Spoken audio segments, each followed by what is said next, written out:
ایک انجینئر علی مرزا ہے، عوام کا ذہن خراب کرتے ہو، علماء کے خلاف بات کرتے، مستقل اس کا سامنا کیوں نہیں کرتے؟ یار میری گفتگو براہ راست نشر ہو رہی ہے، میں نے کو 20 بار کہا ہے انجینئر صاحب، انجینئرنگ کا کام ہوتا ہے تھلی بنانا، سڑک بنانا، سیدھی ہے ٹیڑھی ہے لیول ہے یا نہیں ہے، اس کا کام مسئلے چیک کرنا نہیں ہوتا۔ اگر آپ کو مسئلے کا شوق ہے تو عالم بن جاؤ اور مسئلے پڑھاؤ۔ ایسے اپنے مطالعے سے آپ کہتے ہیں میں نے 2-4 ترجمے دیکھ لیے میں عالم ہوں، تو کل مجھے بھی انگلش آتی ہے، الحمدللہ میں نے ٹاپ کیا گریجویشن میں، پھر میں میڈیکل کی کتابیں پڑھ کے خود کو ڈاکٹر کہہ دوں گا؟ یار یہ کوئی بات ہے؟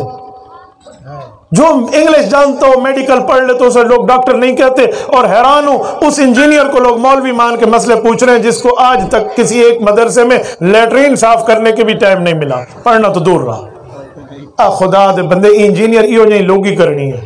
عالم ہو انجینئر ہو ہمیں کوئی نہیں مسئلہ، لیکن ایک بندہ صرف انجینئر ہو، کسی ایک مدرسے میں آج تک نہیں گیا ہو، کسی ایک شیخ الحدیث سے اس نے نہیں پڑھا ہو، مجھے بتا دیا جائے اولا ثانیہ ثالثہ رابعہ خامسہ سادسہ ثامنہ تخصص فی الحدیث تخصص فی الافتاء کہاں سے کیا اس نے تو آج تک ایک کلاس کا درجہ بھی نہیں پڑھا۔ اور میں آپ کی بھی سعادت سے کہتا ہوں اگر کوئی انجینئر صاحب کا بندہ بیٹھا ہے تاریخ اس سے لے لیں، اگر بدھ طے ہوگی تو منگل میں آ جاؤں گا انشاءاللہ، تو میں انشاءاللہ دسنا بھی کتنا بھی یہاں سو تھے ایڈا ڈھلا ہی میں نہ جتنا تو ہمیں کو سمجھی بیٹھے ہوئے۔